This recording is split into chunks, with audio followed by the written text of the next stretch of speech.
Hi friends, welcome to our channel Kalam dreams achievers. நம்ம இந்த வீடியோவில் என்ன பார்க்க போகிறோம் அப்படின்னா, நம்ம டெய்லி 10 நிமிஷம் ப்ரீவியஸ் இயர் கொஷின் பேப்பர் கொடுத்துட்ருக்கோம். ஏன்னா ப்ரீவியஸ் இயர் கொஷின் பேப்பர் மட்டுமே தனியாக உட்காந்து நீங்கள் படிச்சிங்க அப்படின்னா, ஒரு நாள் ஒவ்வொரு நாளாக உட்காந்து நீங்கள் படிக்க அப்படியே போயிட்டே தான் இருக்கும். ஆனால் டெய்லி 10 நிமிஷம்னு பார்க்கும்போது எக்ஸாம் வரக்குள்ள எல்லா ப்ரீவியஸ் இயர் கொஷின் பேப்பரையும் உங்களால் என்ன பண்ண முடியும், முடிச்சிட முடியும். ப்ரீவியஸ் இயர் கொஷின் பேப்பர்லேருந்து ஏதாவது கொஷின் ஈஸியாக அட்டன் பண்ணிட முடியும். ஸோ நம்ம என்ன பண்ணியிருக்கோம், டெய்லியும் கரெக்டாக 10 நிமிஷம் தொடர்ந்து previous year question paper analysis உங்களுக்கு கொடுத்துட்ருக்கோம். ஓகேங்களா? அது இல்லாமல் ஒவ்வொரு டாபிக் ஸ்பெசிஃபிக் டாபிக் டெய்லி ஒரு 10 நிமிஷம் டிஸ்கஸ் மாதிரி என்ன பண்ணிட்டு ஒரு வீடியோ போஸ்ட் பண்ணிட்டு இருக்கோம். தொடர்ந்து ஃபாலோ பண்ணுங்க. ஓகே, இந்த இதில் நம்ம என்ன பார்க்க போகிறோம் அப்படின்னா, 2019க்கான தமிழ் கொஷின் இருக்கும் பார்த்தீங்களா, அந்த தமிழ் கொஷினுக்குரிய வீடியோ தான் பார்த்துட்டு இருக்கோம். ஸோ ஆல்ரெடி ஃபஸ்ட்டு 80 கொஷினுக்கான வீடியோ போஸ்ட் பண்ணியாச்சு. ஓகேங்களா?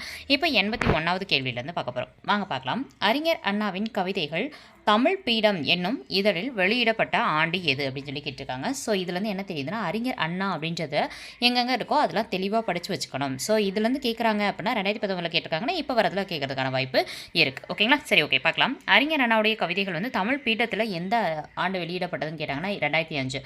இதை அடுத்து எப்படி மாற்றி கேட்பாங்கன்னா, எந்த இதழில் வெளியிடப்பட்டதுன்னு கேட்பாங்க. அப்போ தமிழ் பீடம்ன்றதை நம்ம ஞாபகம் வச்சுக்கணும். ஓகேங்களா?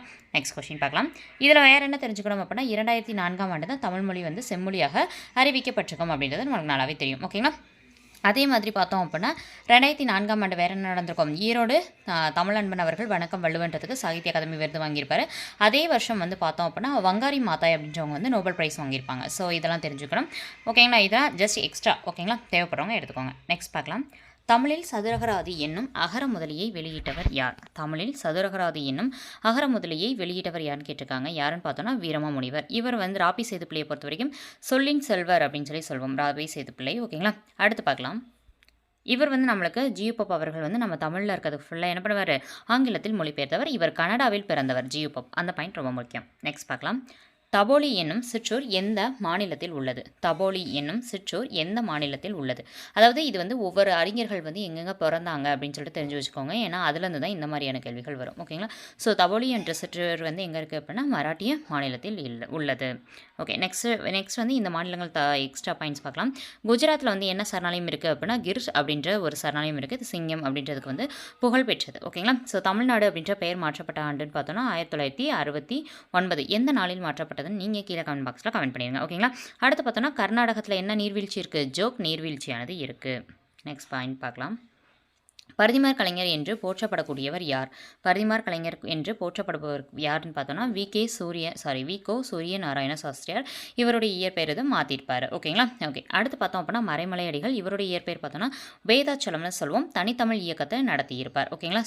ஓகே, ஊவே சாமிநாத ஐயர் அவர்கள் என்ன பண்ணுவாங்க, ஊவே சாமிநாத ஐயர் பதிப்பு பணியில் ஈடுபடுவாங்க. இவங்களும் சிவை தாமோதரனார்னு சொல்லுவாங்கல்ல, தாமோதரனா 2 பேரும் தான். ஓகேங்களா? இவர் 8 தொகையில் 8 நூல்களும் ப்ளஸ் 10 பாட்டில் ஒரே ஒரு நூல். மொத்தம் என்ன பண்ணியிருக்காரு, இந்த 8 தொகை 10 பாட்டு, அதாவது சங்க இலக்கியங்களில் பார்த்தோன்னா ஒரு 9 இதை என்ன பண்ணியிருப்பார் அப்படின்னா பதிப்பிச்சிருப்பார். அது இல்லாமல் நிறைய நூல்களை பதிப்பிச்சிருக்காரு. ஓகேங்களா? ஓகே, அடுத்து பார்க்கலாம்.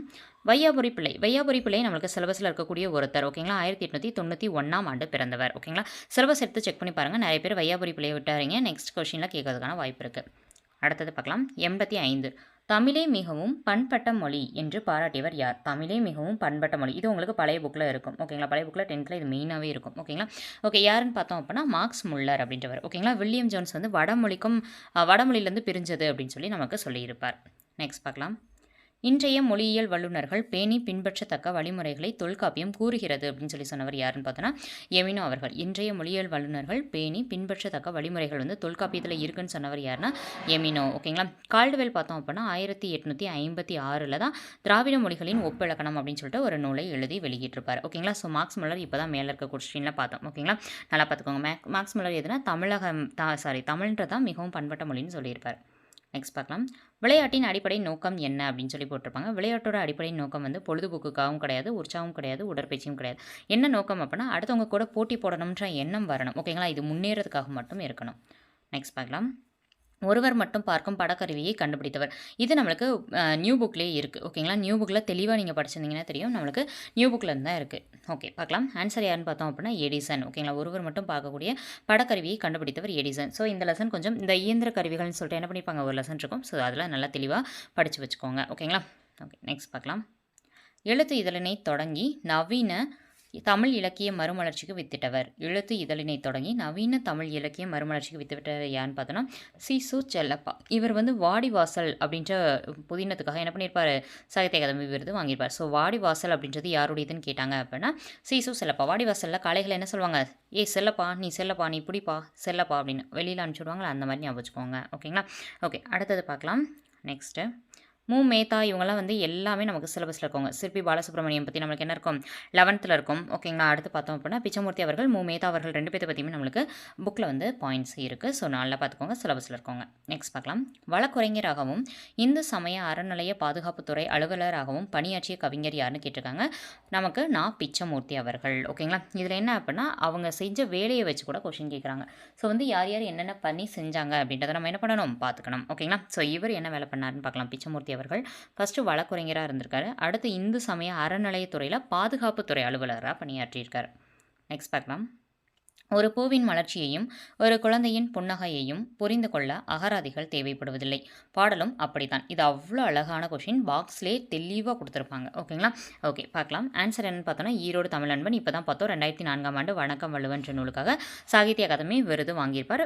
பிச்சமூர்த்தி அவர்களை இப்போ தான் பார்த்தோம் வழக்குரைஞர் தொழில் பார்த்தவர். அது இல்லாமல் பாதுகாப்புத்துறை அலுவலராக வந்து இந்து சமய அறநிலையத்துறையில் இருந்தார் அப்படின்ற பாயிண்ட் இப்போ தான் பார்த்தோம். ஓகேங்களா. நெக்ஸ்ட் பார்க்கலாம்.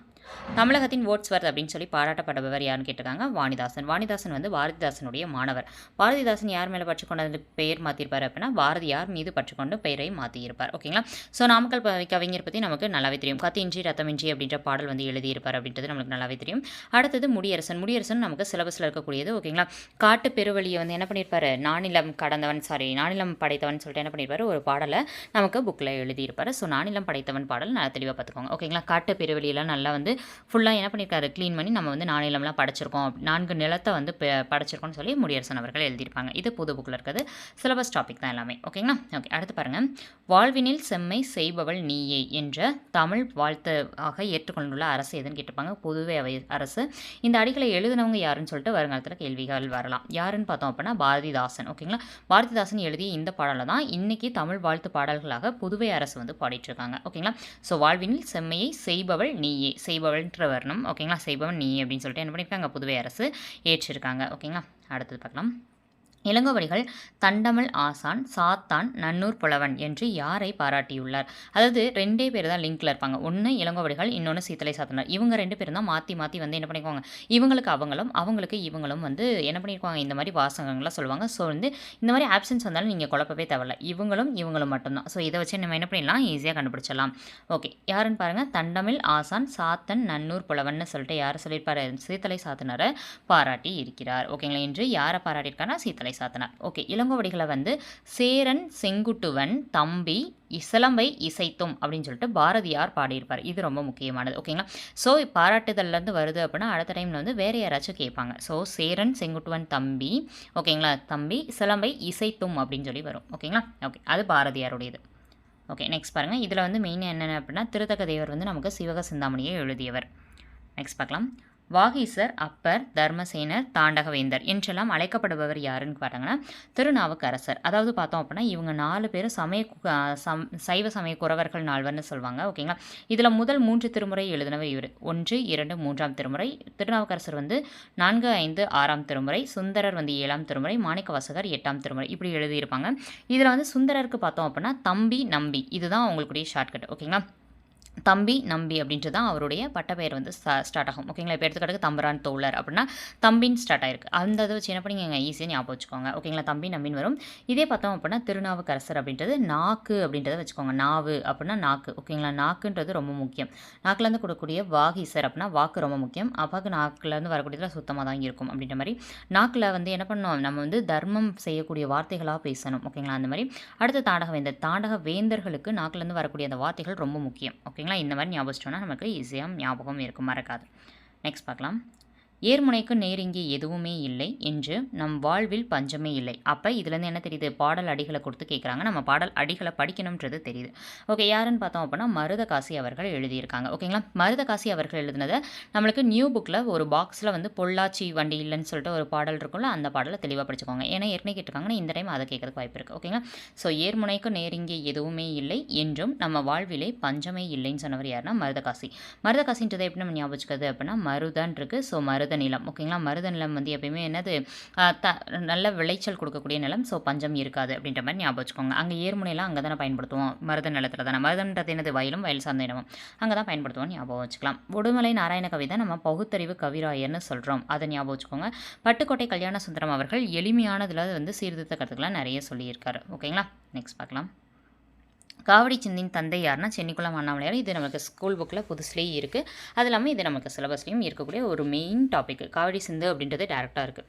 ஓகே, பாரதியார் அப்படின்னா பாரதியார் பற்றி ஒரு சில பாயிண்ட்ஸ் தெரிஞ்சுக்கணும்ல. 1882 பிறந்து 1921 இறந்திருப்பார். ஓகேங்களா, ஓகே, நெக்ஸ்ட் பார்க்கலாமா.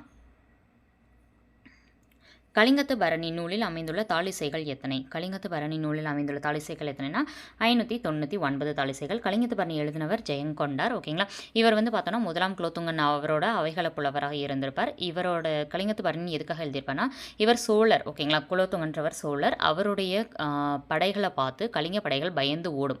கலிங்க படைகளோட தலைவின்னு பார்த்தோம் அப்படின்னா, அதாவது கலிங்க படைகளை தலைமையேற்று நடத்தியவர் பார்த்தோன்னா அனந்த பத்மன்னு சொல்லுவாங்க. அவங்க வந்து என்ன பண்ணுவாங்க, இந்த சோழ படைகளை பார்த்து பயந்து ஓடுவாங்க. ஸோ கலிங்கர்கள் தோற்று ஓடுறதுனால கலிங்கத்து பரணின்னு பேர் வச்சிருப்பாங்க. ஓகேங்களா, ஓகே, இதெல்லாம் எக்ஸ்ட்ரா நியூஸ். ஏன்னா அந்த பாயிண்ட்ஸ் இந்த பாயிண்ட் கேட்டிருக்காங்கன்னா அடுத்ததில் இந்த பாயிண்ட்ஸ்லாம் கேட்கலாம்ன்றதுக்காக இதை சொல்கிறேன். அடுத்து பாருங்கள். நாயின் வாயினீர் தன்னை நீரென நவ்வி நாவினால் நக்கு விக்குமே இவ்வரிகள் இடம்பெற்றுள்ள நூல். அப்போ இதுலேருந்து என்ன தெரியுது, பாடல் வரிகள்லேருந்து 2 கேள்விகள் கேட்டிருக்காங்க. அதுவும் வெறும் 10 கொஷின் தான் பார்த்துருக்கோம். அதுக்குள்ளே என்ன கேட்டாங்க, 2 கொஷின் கேட்டாங்க. ஓகே, நாயின் வாயினீர் தன்னை நீரென நவ்வி நாவினால் நக்கி விக்குமேன்னு சொல்லி எந்த நூலில் இருக்குது அப்படின்னா கலிங்கத்து பரணியில் இருக்குது. ஓகேங்களா, எந்த நூலில் இருக்குது, கலிங்கத்து பரணி. ஓகே, கலிங்கத்து பரணிக்கு நமக்கு ஸ்கூல் புக்கில் ஒரே ஒரு ஸ்டாண்டர்டில் தான் இருக்குது. அதே மாதிரி பார்த்தோம் அப்படின்னா ஓல்டு புக்லேயும் ஒரே ஒரு ஸ்டாண்டர்டில் தான் இருக்குது. ஓல்டு புக்கு நம்ம என்ன பண்ணிக்கோம், ஆல்ரெடி கலிங்கத்து பரணிக்கு இந்த பாயிண்ட்ஸ் மட்டும் படிங்கன்னு சொல்லிட்டு வீடியோ போட்டிருக்கோம். அதெல்லாம் தெளிவாக பார்த்து வச்சுக்கோங்க. ஓகேங்களா, ஓகே, நெக்ஸ்ட் பார்க்கலாம். 10வது கேள்வி. இதில் மெயினாக என்ன அப்படின்னா கலிங்கத்து பரணின்றது ரொம்ப முக்கியம். ஓகேங்களா, ஆசிரியர் வந்து ஜெயங்கொண்டார் பார்த்துக்கோங்க. ஏன்னா கலிங்கத்து பரணிலேருந்து எத்தனை கேள்விகள் வந்திருக்கு, இப்போயே 2 கேள்விகள் வந்துருச்சு. நெக்ஸ்ட் பாருங்கள். அதியமானின் தூதராக அவை சென்றதை கூறும் நூல் எது? அதியமானோட தூதுவராக அவை சென்றதை கூறும் நூல் எதுன்னு பார்த்தோன்னா புறநானூறு தான் சொல்லுது. ஓகேங்களா, ஸோ அதியமான் அப்படின்றவங்க நெல்லிக்கனியை வந்து அவைக்கு தந்தவங்க. ஓகேங்களா, அவைக்கு தந்ததுனால தான் அவை வந்து திருப்பி பாடலாம் பாடியிருப்பார். ஓகேங்களா, ஸோ அவை என்ன பண்ணுவார், அதியமானுக்காக தூதும் போவார். ஓகேங்களா, தூது போய் ஒரு இதையே என்ன பண்ணுவார், ஒரு போர் நடக்க இருந்ததையே வந்து ஸ்டாப் பண்ணுவார். ஓகேங்களா, ஓகே, மொத்தம் வந்து எத்தனை கேள்விகள் பார்த்துருக்கோன்னா 100 கேள்விகள். இதில் எக்ஸ்ட்ராலாம் நான் பாயிண்ட்ஸ் வந்து சொல்லியிருப்பேன். ஓகேங்களா, எக்ஸ்ட்ரா பாயிண்ட்ஸில் எதுக்காக சொல்கிறேன் அப்படின்னு சொல்லி பார்த்தோன்னா, இதே கொஷின் தான் வரணும் இல்லை, இது சார்ந்த கொஷின்ஸ் வரும். அப்போ அந்த கொஷின்ஸோட பாயிண்ட்ஸ்லாம் என்ன பண்ணணும், உங்களுக்கு தெரிஞ்சிருக்கணும்ல. அதுக்காக தான் நான் வந்து என்ன பண்ணியிருப்பேன், எக்ஸ்ட்ரா பாயிண்ட்ஸ்லாம் சொல்லியிருப்பேன். கண்டிப்பாக அது உங்களுக்கு யூஸ்ஃபுல்லாக இருந்திருக்கும்னு நினைக்கிறேன். ஓகேங்களா, எக்ஸ்ட்ரா பாயிண்ட்ஸ் தேவையில்லை, நான் வந்து புக்லேயே படிச்சுக்கிறேன் அப்படின்றவங்க தாராளமாக ஸ்கிப் பண்ணிக்கோங்க. ஓகேங்களா, ஆனால் வந்து எக்ஸ்ட்ரா பாயிண்ட்ஸ் தெரிஞ்சு வச்சுக்கிறது நல்லது. ஓகேங்களா, நாங்கள் சொல்லணும்ல, அதுக்காக நான் சொல்கிறேன். ஏன்னா எப்படிலாம் கொஸ்டின் கேட்பாங்கன்னு உங்களுக்கு தெரியணும், அதுக்காக தான். ஓகேங்களா, ஓகே, இந்த இடத்துல உங்களுக்கான கேள்வி, பசுமை புரட்சியின் தந்தை என அழைக்கப்படுபவர் யாருன்னு சொல்லிட்டு நீங்கள் கீழே கமெண்ட் பாக்ஸில் கமெண்ட் பண்ணிடுங்க. ஓகேங்களா, தேங்க்ஸ் ஃபார் வாட்சிங்.